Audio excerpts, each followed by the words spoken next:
मैं लाल बहादुर शास्त्री।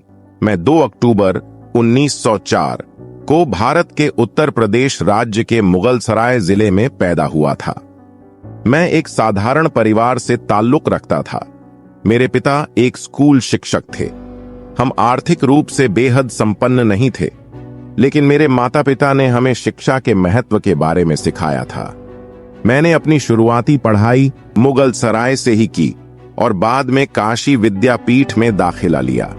यहां मुझे राष्ट्रवादी विचारधारा से परिचित कराया गया, जिसने मेरे जीवन को पूरी तरह से बदल दिया।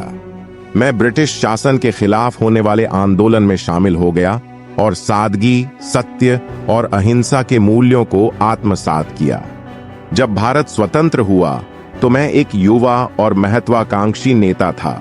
मुझे उत्तर प्रदेश के संसदीय सचिव के रूप में नियुक्त किया गया और बाद में गोविंद बल्लभ पंत के मंत्रिमंडल में पुलिस और परिवहन मंत्री के रूप में सेवा करने का अवसर मिला।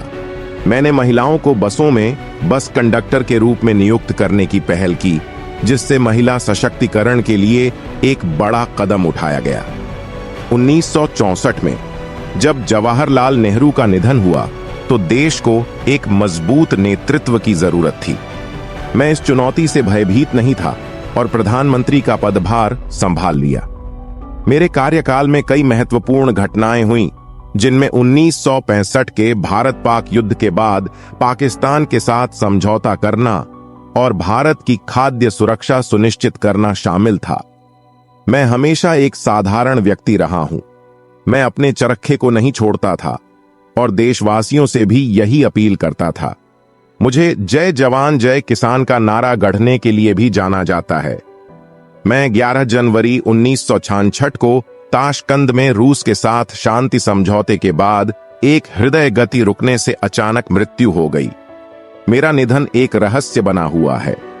कुछ लोग कहते हैं कि मेरा निधन एक हृदय गति रुकने से हुआ, जबकि कुछ लोग इसे एक साजिश मानते हैं। मैंने हमेशा से ही अपनी सादगी और ईमानदारी से सदैव अपना कार्य किया। मैं कभी भी लालच और महत्वाकांक्षा से प्रेरित नहीं हुआ। तो ये कैसे हो सकता है कि मैं अचानक और रहस्यमय तरीके से मर गया? मेरी मृत्यु के बाद कई सवाल उठे हैं। कुछ लोगों का मानना है कि भारतीय एजेंसियों ने मुझे मार डाला क्योंकि मैं रूस के साथ एक गुप्त समझौते पर दबाव डाल रहा था। अन्य लोगों का मानना है कि पाकिस्तान ने मुझे मार डाला क्योंकि मैं पाकिस्तान के साथ युद्ध को समाप्त करने के लिए अग्रणी था। कुछ ने इसे राजनीति दांवपेंच का नाम दिया। यह भी कहा गया है कि अमेरिका मेरे निधन के पीछे था क्योंकि मैं भारत को एक स्वतंत्र और शक्तिशाली राष्ट्र बनाने की कोशिश कर रहा था। सच का पता लगाना असंभव हो सकता है और कुछ सच कभी भी ना ही उजागर हो, इसी में सबकी भलाई है। जरूरी ये नहीं कि मैं कैसे मरा, जरूरी ये ही कि मैं कैसे जिया। मैं जितना भी जिया, अगर आप मेरे काम से संतुष्ट हैं तो मेरी जिंदगी सफल है, अथवा सब कुछ ही एक कॉन्स्पिरेसी है।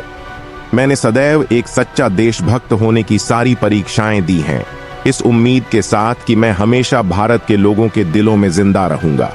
यदि मेरे जीवन का सारांश आपको जरा भी प्रभावित करता है तो अपना प्यार बनाए रखें और अपने मित्रों से इसे साझा करें।